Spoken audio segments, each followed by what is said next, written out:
Good morning, fam. Today we're gonna make some coffee for Matt. We got our Kenyan AA French blend from the guys over at Java Joe's. A couple of deadheads work here, so we like them a lot. So we've gone ahead and we've loaded my grinder, set it to a medium horsepower grind. I'm gonna go ahead and grind that up for you now.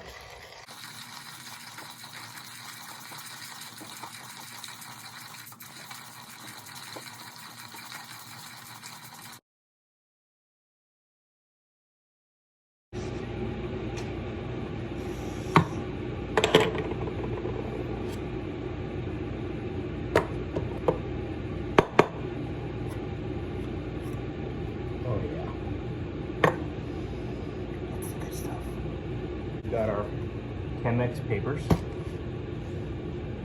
And our Chemex.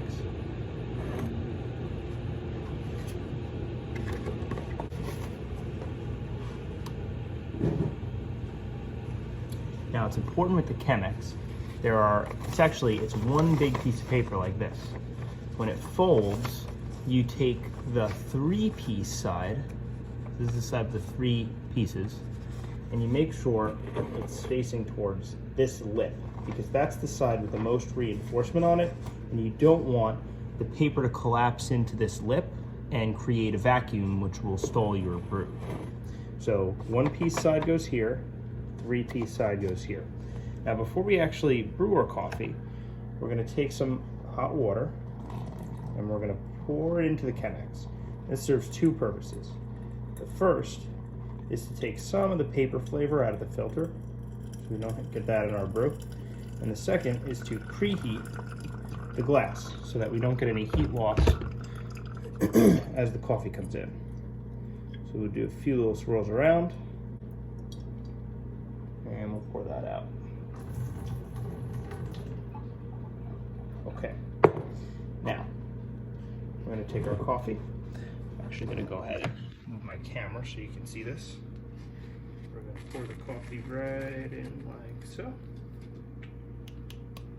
And now Matt, pay attention, this is very important. This is the bloom.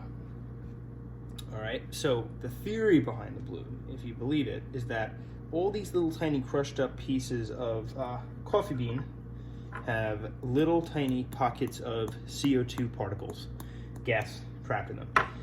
And that if you just pour a bunch of water directly onto it, the water's not going to get into all the little seeps and folds because the CO2 gas is trapped. So the theory with the bloom is you start with just a little bit of water, and what this does is it allows the coffee beans to become saturated, and then that CO2 kind of off gases. So you get an off gassing effect, and what you're left with is coffee that is ready to really absorb and kind of take in and extract from that hot water.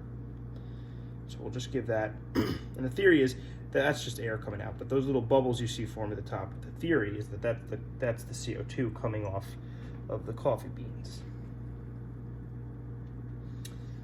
All right, now we're gonna go ahead and start our brew.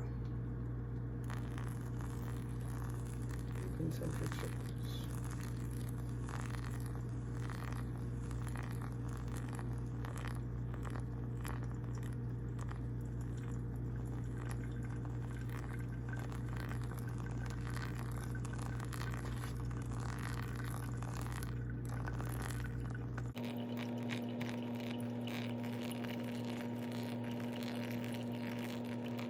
And while that's doing its thing, let's give you a little live action shot down here. That's pretty good rate of flow right there. You don't want it to be too little, you also don't want it to be too much. And you can see here, hopefully you can see here, that our channel has not collapsed. There's still plenty of air. Now, if you do brew with the Chemex and you do stall it, you can just kind of lift it up by both corners. I'm not gonna do that right now because I only have one hand, so it won't go very well. But if you do stall it, you just pick it up and the rate of flow will pick up. But that's about what we're looking for right there. That's pretty solid. This little nip right here, that's the halfway point. So in theory, you could fill it up to about here, but we're gonna do We're gonna do a half cup because Pam and I only have 1 cup each. I'm gonna go ahead and start to refill this thing now. And you want to try to not just land it on the paper on the side, because the theory goes that that water's not going to brew into the coffee, it's just going to dilute what's underneath. So you always kind of want to make sure you're pouring directly onto the coffee.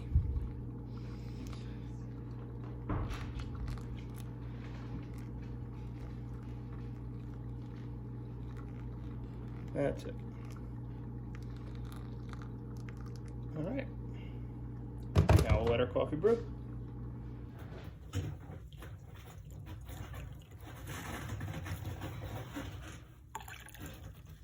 All right.